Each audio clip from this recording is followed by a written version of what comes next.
পরশুরাম তটিনীকে অপমান করায় এইবার জিৎ মুখার্জিকে মারতে তেড়ে এলো সত্যজিৎ মুখার্জি।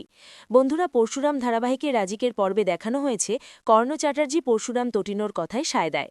পরশুরাম তটিনীর সব কথা শুনে ভালো সাজার ভেগ ধরেছে কর্ণ চ্যাটার্জি।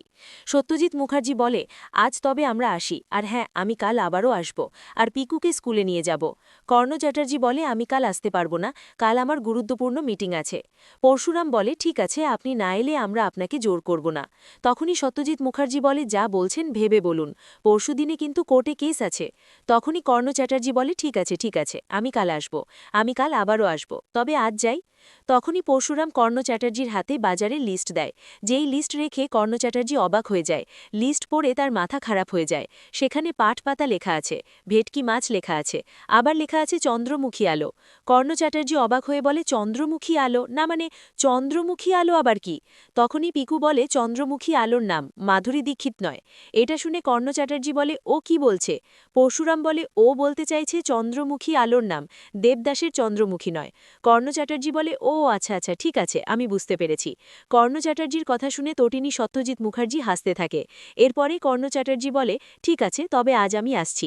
এই বলে কর্ণ চ্যাটার্জি ওখান থেকে চলে যায়। সত্যজিৎ মুখার্জি তটিনীকে বলে, ওর কথাই কিছু মনে করিস না মা, ও হয়তো এই সব কিছু নিজের ইচ্ছাই করছে না, তবে আমি তোকে বলছি, আমি মন থেকে খুব ভালো আছি, আর এই সব কিছু করতে আমার কোনো সমস্যা হচ্ছে না, বরং আমার আনন্দ হচ্ছে, খুশি লাগছে। জীবনে অর্থের প্রয়োজন নয়, বরং সুখ শান্তির প্রয়োজন আছে। বাবার কথা শুনে তটিনী হাসে। এরপরেই সত্যজিৎ মুখার্জি সবাইকে বাই বলে ওখান থেকে চলে যায়। পরশুরাম বলে, দুজনকে দেখলে দুজনের মধ্যে বদল এসেছে? তটিনী বলে, আমার কিন্তু তা মনে হয় না। পরশুরাম বলে, মানে? তটিনী বলে, মানে কর্ণ চ্যাটার্জির মতন মানুষ এত সহজে শুধরাতে যাবেন না। উনি ভেগ ধরেছেন, উনি গিরগিটের মতন সঠিক সময় নিজের রূপ ঠিক প্রকাশ করবেন। এটা শুনে পরশুরাম বলে, আর তোমার বাবা? তটিনী বলে, সেটা বুঝতে পারছি না। পরশুরাম বলে, তোমার বাবা খুব বিপদে পড়তে চলেছে।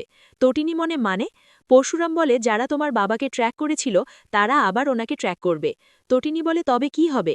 তখনই পরশুরাম বলে, তুমি কোনো চিন্তা করো না, আমি হয়তো অবতার পরশুরাম নই, তবে কামানম্যান পরশুরাম, আমি ওনাকে ঠিক রক্ষা করব।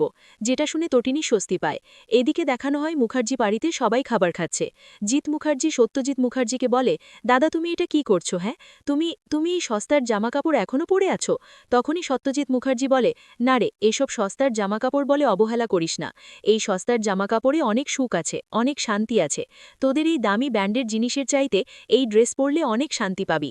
বিশ্বাস না হলে পরে দেখ। তখনই সত্যজিৎ মুখার্জি বলে, তার কোনো প্রয়োজন নেই দাদা, আমি এসব সস্তার জামাকাপড় পরতে চাই না। জিৎ মুখার্জির স্ত্রী বলে, সত্যিই দাদা, আপনার এই আমূল পরিবর্তন দেখে আমি অবাক হচ্ছি। না, মানে এই পরিবর্তন যদি শুধু কেস থেকে রক্ষা পেতে হয় তবে ঠিক আছে, আমাদের কোনো আপত্তি নেই, কিন্তু যদি সত্যিই আপনার মধ্যে পরিবর্তন এসে থাকে তবে বিষয়টি খুবই দুঃখজনক। কথাটা শুনে সত্যজিৎ মুখার্জি হাসে। তুমির মা বলে, কেন দুঃখজনক কেন? আমি তো আমার এমন স্বামীকেই সারা জীবন খুঁজেছি। আমার স্বামীর এই যে বদল, এটা আমার কাছে খুব ভালো লাগছে। উনি এতদিনে বুঝতে পেরেছেন টাকা পয়সা নয়, বরং আসলে জীবনে বেঁচে থাকতে সুখ শান্তি প্রয়োজন। তখনই জিৎ মুখার্জি বলে, তুমি যাও না, তুমি তোমার মেজ ভাইরে বাড়িতে যাও, 1 মাস ওখানে থেকে এসো। সাধারণভাবে বেঁচে থাকার মধ্যে কতটা কষ্ট আছে, কতটা লড়াই আছে সেটা দেখো, তাহলেই বুঝতে পারবে কোন জীবনটা বেটার। ভালো চিকিৎসা পাবে না, ভালো লেখাপড়া করতে পারবে না, প্রয়োজনে ভালো খাবার পাবে না, ভালো পোশাক পাবে না, পায়ে হেঁটে বাসে ঝুলে রাস্তায় চলতে হবে। তখনই নন্দিনী বলে, ঠিক আছে, ওই জীবনে অনেক শান্তি আছে, যেটা তুমি বুঝবে না। তখনই জিৎ মুখার্জি বলে, তুই চুপ কর, একদম চুপ করে থাক। তুই কি চাইছিস বলতো? কেন এমন করছিস? কত টাকা প্রয়োজন তোর বল? প্রয়োজনে আমি দাম দিতে রাজি আছি, এই কেস সব ডিসমিস করে ফেল। তখনই জিৎ মুখার্জির কাছে কল আসে। জিৎ মুখার্জির অফিস রেড করা হয়েছে, যেটা শুনে জিৎ মুখার্জি খুব ভয় পেয়ে যায়। আর অন্যদিকে জিৎ মুখার্জি পরশুরামকে কল করে বলে, তুমি কি চাইছো? হ্যাঁ, তুমি কেন আমার অফিস রেড করেছ? পরশুরাম জানায়, আপনার মতন একজন ক্রিমিনালের অফিসে কি ফুলের বুকে নিয়ে যাব? তা তো যাব না, তাই যা হয়েছে ঠিক হয়েছে। যেটা শুনে জিৎ মুখার্জি অবাক হয়ে যায়। তখনই পরশুরাম বলে, একদিকে আপনাদের বাড়ির মেয়ে নন্দিনী মুখার্জি আছে, অন্যদিকে আপনাদের বাড়ির জামাই এই কেসের তদন্ত করছে, পালানোর পথ খুঁজে পাবেন না। তখনই জিৎ মুখার্জি বলে, কে জামাই? আমি তোমাকে জামাই হিসেবে মানি না। সত্যজিৎ মুখার্জি তখন ফোন কেড়ে নেয়। সত্যজিৎ মুখার্জি বলে, আমি তোমার শ্বশুরমশাই বলছি। এটা শুনে পরশুরাম বলে, হায় বলুন। সত্যজিৎ মুখার্জি বলে, আচ্ছা, আমার মেয়ে কি করছে আর আমার নাতনি কি করছে? পরশুরাম বলে, তটিনী পিকুকে পড়াতে বসেছে। এটা শুনে সত্যজিৎ মুখার্জি বলে, কাল আমি পিকুকে পড়াতে বসাবো। হ্যাঁ, আমি হয়তো বাংলাটা খুব একটা ভালো পারি না, তবে আমি ওকে ইংলিশ শেখাবো। এটা শুনে কাবির আরাধ্যা খুব রেগে যায়। কাবির যদিও একটু আগে হম্বতম্বি করছিল, কেন তার বাবাকে দিয়ে পরশুরাম তুনি এই ধরনের কাজ করিয়েছে, তার বাবা কি কাজের লোক নাকি? তবে পরশুরামের কথা শুনে কাবির চুপ হয়ে আছে।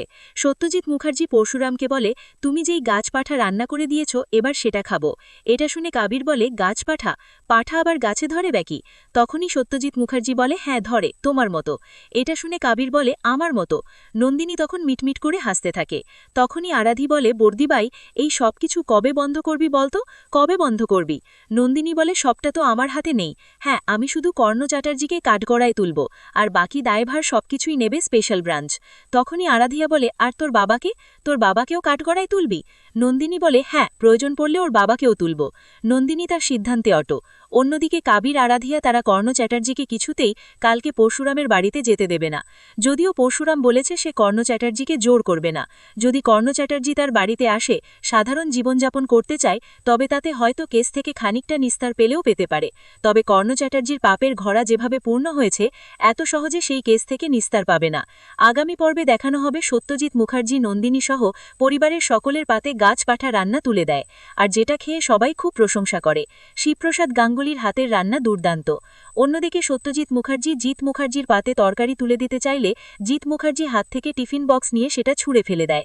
আর এটা দেখে সত্যজিৎ মুখার্জি খুব রেগে যায়, জিৎ মুখার্জিকে চড় মারতে টেলে যায়। তো বন্ধুরা, বুঝতেই পারছো, জমে উঠেছে পরশুরাম ধারাবাহিক। কি হতে চলেছে পরশুরামের আগামী পর্বে? পরবর্তী আপডেটস পেতে আমাদের সাথেই থেকো। ধন্যবাদ।